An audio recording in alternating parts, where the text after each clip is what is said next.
Ini gimana kira-kira? Bukan hanya untuk usia muda, tapi usia dewasa pun yang sudah terkena diabetes. Bagaimana sih cara mereka bisa mengelola DM itu supaya tetap terkontrol, tapi dia juga bisa menikmati hari-harinya dengan produktif, Dok? Itu gimana, Dok, kira-kira? Iya, jadi memang yang tadi saya sebutkan pilar DM itu ya, tetap harus edukasi, makanannya dijaga, olahraganya juga dijaga, berobat atau kontrol ke dokter itu penting. Karena memang kenapa obat itu di urutan kesekian? Karena memang yang utamanya itu pola hidup ya, gaya. Kemudian yang selanjutnya adalah olahraga. Olahraga ini sangat penting. Olahraganya juga kan kadang kalau di poli atau pasien-pasien itu kan ya saya udah bekerja dok gitu, udah keringetan, udah merasa cukup gitu gerak, ya. kan? Itu ternyata bukan olahraga seperti itu. Olahraganya juga ada syaratnya.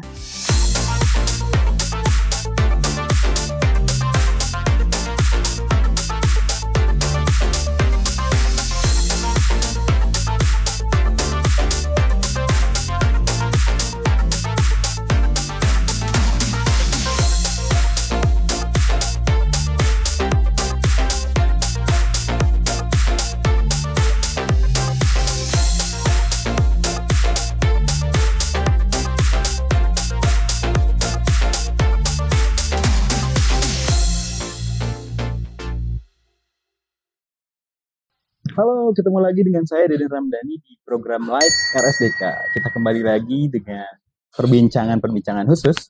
Kalau dulu kita bahas soal data bahwa Indonesia adalah negara dengan orang-orang paling malas jalan kaki di dunia.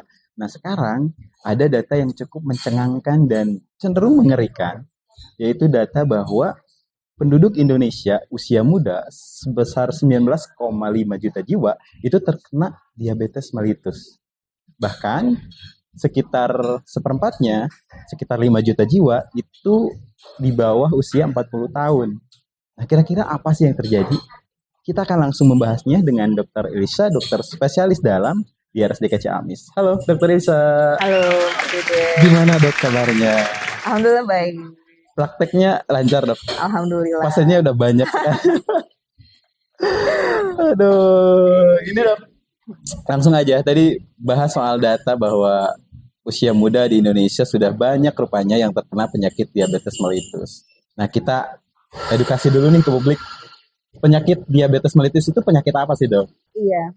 Jadi penyakit diabetes itu adalah penyakit metabolik ya. Penyakit metabolik yang ditandai dengan hiperglikemia atau tingginya kadar gula darah ya di atas normal gitu ya. Nah, ini diakibatkan karena gangguan kerja insulin atau kekurangan insulin atau keduanya.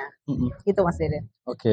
Diabetes itu kan yang kita ketahui di publik, orang-orang bilang bahwa ada karena keturunan dan ada juga karena gaya hidup. Nah, itu bisa dijelaskan dok, seperti apa sebenarnya? Ya.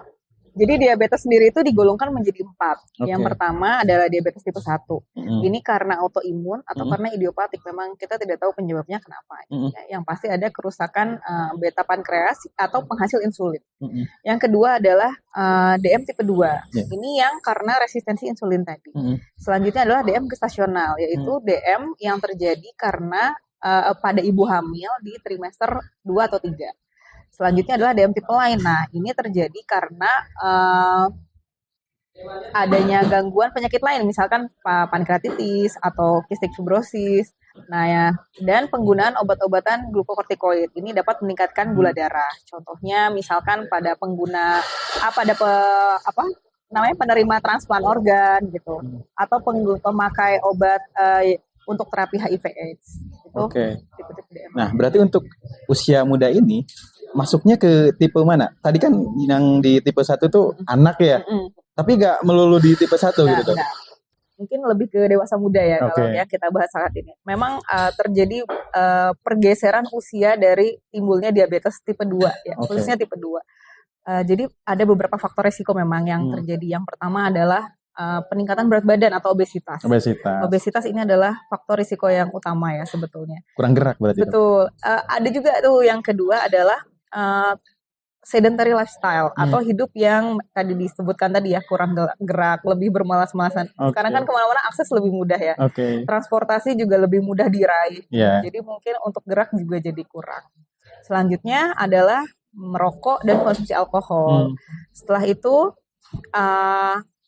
ada riwayat diabetes di keluarga. Kemudian mengkonsumsi makanan dan minuman yang tinggi kadar gula. Karena kan sekarang juga lebih mudah dijangkau ya, minuman dan makanan manis itu akses makanan manis aksesnya itu mudah, betul. Kemudian ada penyakit lain seperti hipertensi atau darah tinggi. Kemudian kolesterol yang tinggi juga menjadi faktor risiko. Kemudian ada lagi yaitu diabetes gestasional tadi, melahirkan anak lebih dari 4 kilo atau gula darah tinggi di saat hamil. Dan yang terakhir adalah kondisi pre-DM atau prediabetes. Prediabetes. Nah, kalau misalkan untuk mendeteksi atau adakah ciri-ciri jika usia muda itu orang-orang sudah terkena diabetes? Misalkan sering pusingkah, sering lelahkah, atau gimana gitu, Dok? Ya.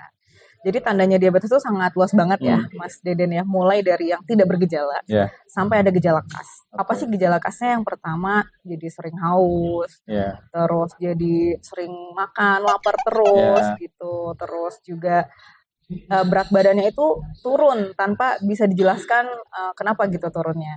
Ada juga gejala yang lain ya, seperti misalkan badannya tuh lemah gitu, lemes terus. Padahal udah istirahat cukup gitu, tapi merasa badannya tuh masih lelah, lemah yang berkepanjangan. Kemudian pandangan kabur, kesemutan, gatal-gatal. Pada wanita mungkin ada area gatal di area vulva atau area kelamin. Kemudian pada laki-laki bisa terjadi disfungsi ereksi atau gangguan ereksi. Nah, jika usia muda ini sudah terkena diabetes, apa yang harus dilakukan? Apakah ini bisa diobati atau disembuhkan? Ataukah memang meskipun usia muda, tetap harus menjalani pengobatan terus-menerus, Dok? Iya, jadi memang ada pilar-pilar yang harus ditempuh untuk pengobatan diabetes ya. Yang pertama itu edukasi. Pasiennya harus mengerti dulu nih tentang penyakitnya ya. Yang kedua adalah nutrisi. Jadi pasien diabetes itu yang paling penting selain dari obat itu adalah nutrisinya dulu nih. Jadi seberapa banyak dia harus makan, jangan sampai kelebihan kalorinya nih. Jenis apa yang dimakan makanannya, waktunya kapan makannya itu juga penting. Yang selanjutnya adalah obat. Nah, obat ini bisa obat yang diminum atau obat yang disuntikan, misalkan insulin. Nanti tergantung dari individu-individu tertentu. Kemudian yang selanjutnya adalah olahraga. Olahraga ini sangat penting. Olahraganya juga kan kadang kalau di poli atau pasien-pasien itu kan ya saya udah bekerja dok gitu, udah keringetan, udah merasa cukup gitu gerak, ya. kan? Itu ternyata bukan olahraga seperti itu. Olahraganya juga ada syaratnya. 3-5 kali seminggu. Dengan 30 sampai 45 kali 30 sampai 45 menit. Anjuran WHO banget. Betul, 30 sampai 45 menit. Dan setiap harinya itu, setiap minggunya itu kurang lebih 150 menit.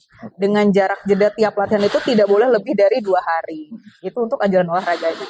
Dan yang terakhir adalah pemantauan gula darah mandiri. Jadi orang yang diabetes kalau bisa dicek gula darahnya secara berkala mandiri di rumah. Punya stik gula darah ya? Betul. Apakah ada perbedaan dok dalam terapi atau pengobatannya antara pasien dengan DM di usia tua dan usia muda dong? Iya, jadi memang untuk terapinya itu kan individualistik ya. Kalau dia DM tipe 1, mungkin hal yang perlu diperhatikan di sini adalah mungkin ke insulinnya ya. Tapi kalau yang DM tipe 2 ini memang karena resistensi insulin ini, jadi ada beberapa obat-obatan yang bisa digunakan untuk menanggulangi DM tipe 2 tersebut. Tapi ada beberapa indikasi juga untuk pakai insulin. Jadi memang tiap individu itu berbeda-beda. Iya, tapi memang perbedaan yang menjadi dasar DM tipe 1 dan 2 itu mungkin di insulinnya ya. Kebutuhan insulinnya itu berbeda. Yang DM tipe 1 itu lebih menekankan terhadap kebutuhan insulin gitu. Nah, ini untuk para orang tua, apalagi yang punya anak kecil yang harus terus diawasi supaya tetap nutrisinya bagus, terus bisa terhindar dari resiko entah itu tadi diabetes tipe apa masuknya gitu. Nah, itu apa yang harus dilakukan kira-kira orang tua kepada anak untuk mengawasi supaya mereka bisa terhindar lah gitu dari diabetes ya. Iya, karena kita tahu faktor risikonya tadi ya Mas Deden. Jadi memang harus dihindari tuh faktor risikonya. Yang pertama, kita harus hidup lebih sehat dari pola makannya. Kita harus menghindari konsumsi makanan yang banyak diolah gitu. Maksudnya pengolahannya itu seperti makanan instan gitu, maksudnya fast food gitu tuh harus dihindari. Lebih ke makanannya harus lebih banyak mengandung serat dan rendah lemak. Kemudian olahraga yang teratur tadi ya, meningkatkan aktivitas fisik tadi. Kemudian selanjutnya melakukan pengecekan berkala, terutama pada yang mempunyai risiko lebih tinggi terhadap diabetes. Oke.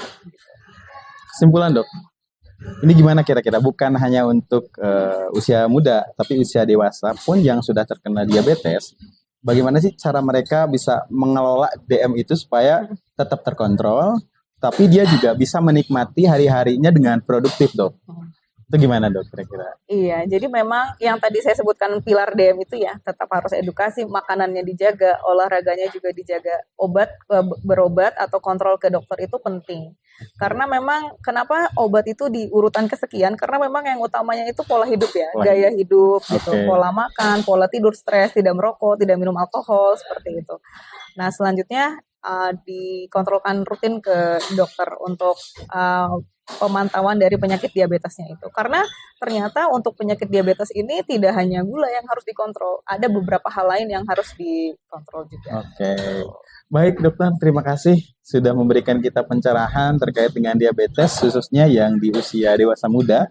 Mudah-mudahan kita semua, generasi muda Indonesia, generasi emas Indonesia, bisa terhindar dari penyakit diabetes. Terima kasih Dr. Isa untuk perbincangan kita di program Like RSDK kali ini.